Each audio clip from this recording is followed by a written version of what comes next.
Hello, my darling, and welcome to today's story time. Today we return to the Alchemist, and we have in the background our desert soundscape, as though we're sitting around the fire, and I'm telling you a story. And now, on with our story time. The boy began again to read his book, but he was no longer able to concentrate. He was tense and upset because he knew that the old man was right. He went over to the bakery and bought a loaf of bread, thinking about whether or not he should tell the baker what the old man had said about him. Sometimes it's better to leave things as they are, he thought to himself, and decided to say nothing. If he were to say anything, the baker would spend 3 days thinking about giving it all up, even though he had gotten used to the way things were. The boy could certainly resist causing that kind of anxiety for the baker, so he began to wander through the city and found himself at the gates. There was a small building there with a window at which people bought tickets to Africa, and he knew that Egypt was in Africa. "Can I help you?" asked the man behind the window. "Maybe tomorrow," said the boy, moving away. If he sold just one of his sheep, he'd have enough to get to the other shore of the strait. The idea frightened him. "Another dreamer," said the ticket seller to his assistant, watching the boy walk away. "He doesn't have enough money to travel." While standing at the ticket window, the boy had remembered his flock and decided he should go back to being a shepherd. In 2 years, he had learned everything about shepherding. He knew how to shear sheep, how to care for pregnant ewes, and how to protect the sheep from wolves. He knew all the fields and pastures of Andalusia, and he knew what was the fair price for every one of his animals. He decided to return to his friend's stable by the longest route possible. As he walked past the city's castle, he interrupted his return and instead climbed the stone ramp that led to the top of the wall. From there, he could see Africa in the distance. Someone had told him once that it was from there that the Moors had come to occupy all of Spain. He could see almost the entire city from where he sat, including the plaza where he had talked with the old man. Curse the moment I met that old man, he thought. He had come to the town only to find a woman who could interpret his dream. Neither the woman nor the old man were at all impressed by the fact that he was a shepherd. They were solitary individuals who no longer believed in things and didn't understand that shepherds become attached to their sheep. He knew everything about each member of his flock. He knew which ones were lame, which one was to give birth 2 months from now, and which were the laziest. He knew how to shear them and how to slaughter them. If he ever decided to leave them, they would suffer. The wind began to pick up. He knew that wind. People called it the Levanter, because on it the Moors had come from the Levant, at the eastern end of the Mediterranean. The Levanter increased in intensity. Here I am, between my flock and my treasure, the boy thought. He had to choose between something he had become accustomed to and something he wanted to have. There was also the merchant's daughter, but she wasn't as important as his flock, because she didn't depend on him. Maybe she didn't even remember him. He was sure that it made no difference to her on which day he appeared. For her, every day was the same, and when each day is the same as the next, it's because people fail to recognize the good things happening in their lives every day that the sun rises. I left my father, my mother, and the town castle behind. They've gotten used to my being away, and so have I. The sheep will get used to my not being here, the boy thought. From where he sat, he could observe the plaza. People continued to come and go from the baker's shop. A young couple sat on the bench where he had talked with the old man, and they kissed. That baker, he said to himself without completing the thought. The levanter was still getting stronger, and he felt its force on his face. That wind had brought the moors, yes, but it had also brought the smell of the desert and of veiled women. It had brought with it the sweat and the dreams of men who had once left to search for the unknown, for gold, adventure, and for the pyramids. The boy felt jealous of the freedom of the wind, and saw that he could have the same freedom. There was nothing to hold him back, except himself. The sheep, the merchant's daughter, and the fields of Andalusia were only steps along the way to his destiny. The next day, the boy met the old man at noon. He brought 6 sheep with him. "I'm surprised," the boy said. "My friend bought all the other sheep immediately. He said that he had always dreamed of being a shepherd, and that it was a good omen." "That's the way it always is," said the old man. "It's called the principle of favorability. When you play cards the first time, you're almost sure to win. Beginner's luck." "Why is that?" "Because there is a force that wants you to realize your destiny, and it whets your appetite with a taste of success." When the old man began to inspect the sheep, and he saw that one was lame, the boy explained that it wasn't important, since the sheep was the most intelligent of the flock and produced the most wool. "Where's the treasure?" he asked. "It's in Egypt, near the pyramids." The boy was startled. The old woman had said the same thing, but she hadn't charged him anything. "In order to find the treasure," said the man, "you will have to follow the omens. God has prepared a path for everyone to follow. You just have to read the omens that he left before you." Before the boy could reply, a butterfly appeared and fluttered between him and the old man. He remembered something his grandfather had once told him, that butterflies were a good omen.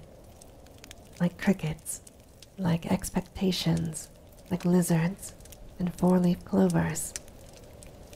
"That's right," said the old man, able to read the boy's thoughts.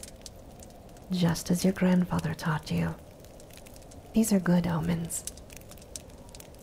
The old man opened his cape, and the boy was struck by what he saw.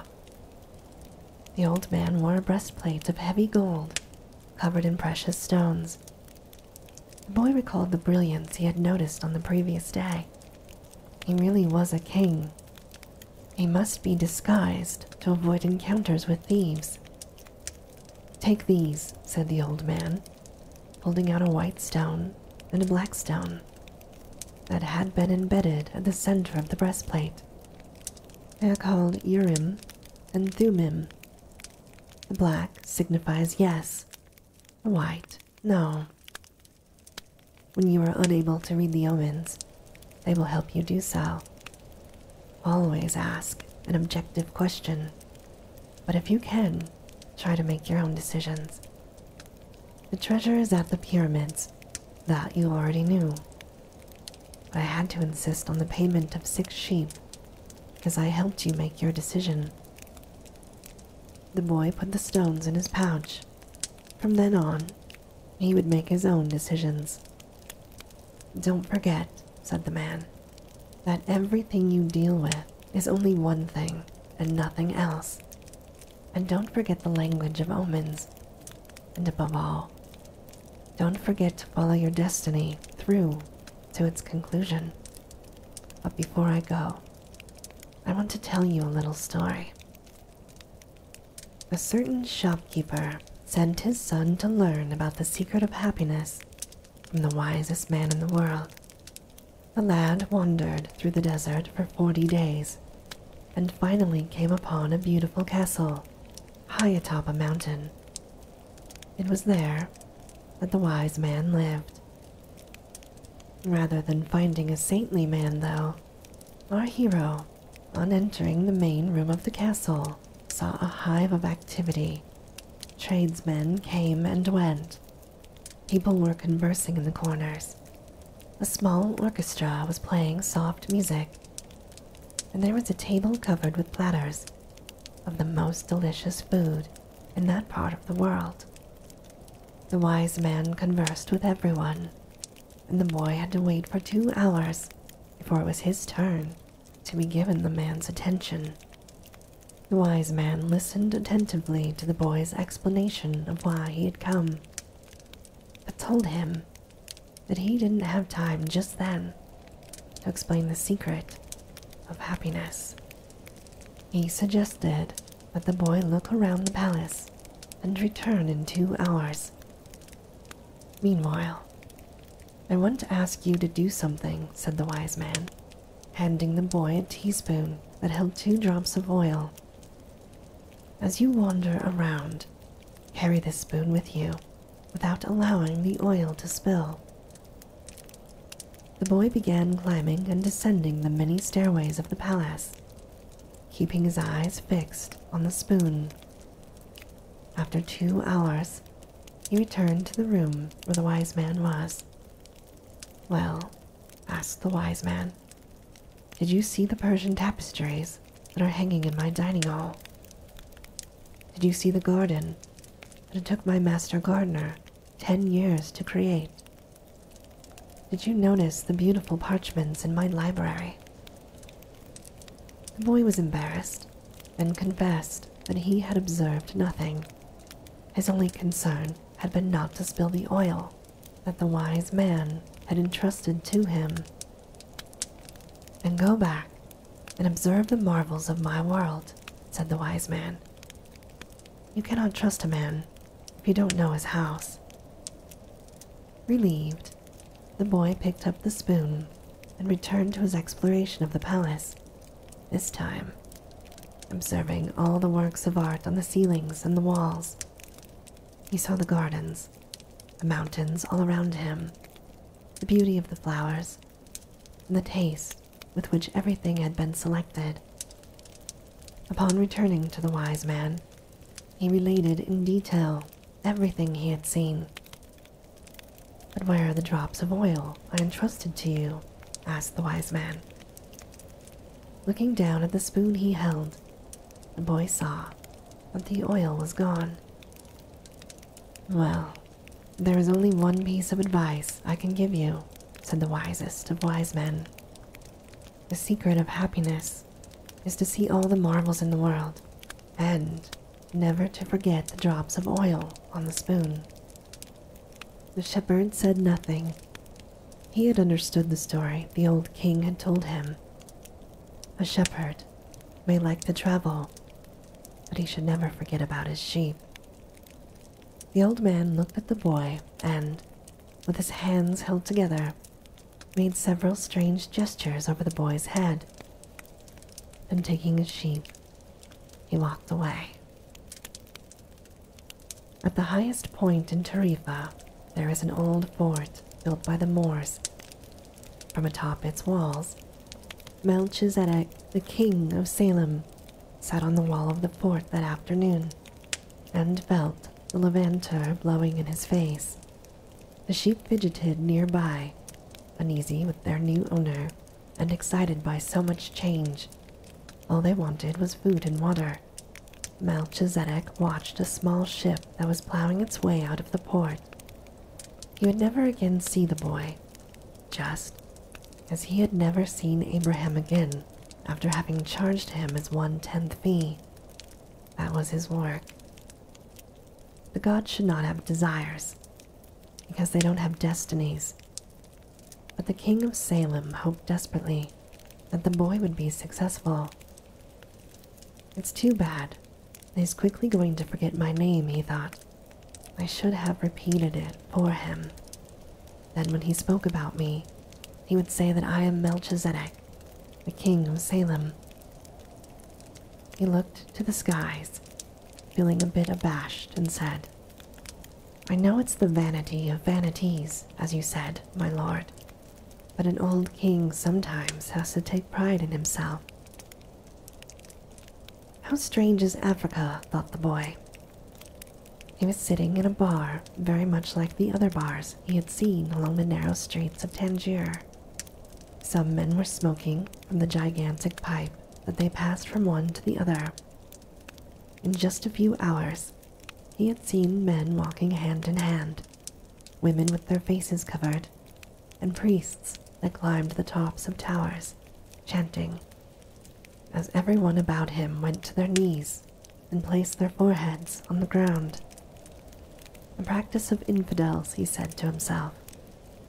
As a child in church, he had always looked at the image of Saint Santiago Matamoros on his white horse, his sword unsheathed, and figures such as these kneeling at his feet. The boy felt ill and terribly alone. The infidels had an evil look about them. Besides this, in the rush of his travels, he had forgotten a detail, just one detail, which could keep him from his treasure for a long time. Only Arabic was spoken in this country. The owner of the bar approached him, and the boy pointed to a drink that had been served at the next table. It turned out to be a bitter tea. The boy preferred wine, but he didn't need to worry about that right now. What he had to be concerned about was his treasure, and how he was going to go about getting it. The sale of his sheep had left him with enough money in his pouch, and the boy knew that in money there was magic. Whoever has money is never really alone. Before long, maybe in just a few days, he would be at the pyramids. An old man with a breastplate of gold wouldn't have lied just to acquire 6 sheep. The old man had spoken about signs and omens, and as the boy was crossing the street, he had thought about omens. Yes, the old man had known what he was talking about. During the time the boy had spent in the fields of Andalusia, he had become used to learning which path he should take by observing the ground and the sky. He had discovered that the presence of a certain bird meant that a snake was nearby, and that a certain shrub was a sign that there was water in the area. The sheep had taught him that. If God leads the sheep so well, he will also lead a man, he thought, and that made him feel better. The tea seemed less bitter. Who are you? He heard a voice ask him in Spanish. The boy was relieved. He was thinking about omens, and someone had appeared. How come you speak Spanish? He asked. The new arrival was a young man in Western dress, but the color of his skin suggested he was from the city. He was about the same age and height as the boy. Almost everyone here speaks Spanish. We're only 2 hours from Spain. Sit down and let me treat you to something, said the boy. And ask for a glass of wine for me. I hate this tea. Ah, there is no wine in this country, the young man said. The religion here forbids it. The boy told him then that he needed to get to the pyramids. He almost began to tell about his treasure, but decided not to do so. If he did, it was possible that the man would want a part of it as payment for taking him there. He remembered what the old man had said about offering something you didn't even have yet. I'd like you to take me there if you can. I can pay you to serve as my guide. Do you have any idea how to get there? The newcomer asked. The boy noticed that the owner of the bar stood nearby, listening attentively to their conversation. He felt uneasy at the man's presence, but he had found a guide. and he didn't want to miss out on an opportunity. "You have to cross the entire Sahara Desert," said the young man. "And to do that, you need money. I need to know whether you have enough." The boy thought it a strange question, but he trusted in the old man who had said that when you really want something, the universe always conspires in your favor. He took his money from his pouch and showed it to the young man. The owner of the bar came over and looked as well. The two men exchanged some words in Arabic, and the bar owner seemed irritated. "Let's get out of here," said the new arrival. "He wants us to leave." The boy was relieved. He got up to pay the bill, but the owner grabbed him and began to speak to him in an angry stream of words. The boy was strong and wanted to retaliate, but he was in a foreign country. His new friend pushed the owner aside and pulled the boy outside with him. "He wanted your money," he said. "Tangier is not like the rest of Africa. This is a port, and every port has thieves." The boy trusted his new friend. He had helped him out in a dangerous situation. He took out his money and counted it. "We could get to the pyramids by tomorrow," said the other, taking the money. "But I have to buy 2 camels." They walked together through the narrow streets of Tangier. Everywhere, there were stalls with items for sale. They reached the center of a large plaza where the market was held. There were thousands of people there, arguing, selling, and buying. Vegetables for sale amongst daggers, and carpets displayed alongside tobacco. But the boy never took his eye off his new friend. After all, he had all his money. He thought about asking him to give it back, but decided that would be unfriendly. He knew nothing about the customs of the strange land he was in. "I'll just watch him," he said to himself. He knew he was stronger than his new friend. Suddenly, there in the midst of all that confusion, he saw the most beautiful sword he had ever seen. The scabbard was embossed in silver, and the handle was black and encrusted with precious stones. The boy promised himself that, when he returned from Egypt, he would buy that sword. He said to his friend, "Ask the owner of that stall how much the sword costs." Then he realized that he had been distracted for a few moments, looking at the sword. His heart squeezed, as if his chest had suddenly compressed it. He was afraid to look around, because he knew what he would find. He continued to look at the beautiful sword for a bit longer, until he summoned the courage to look around.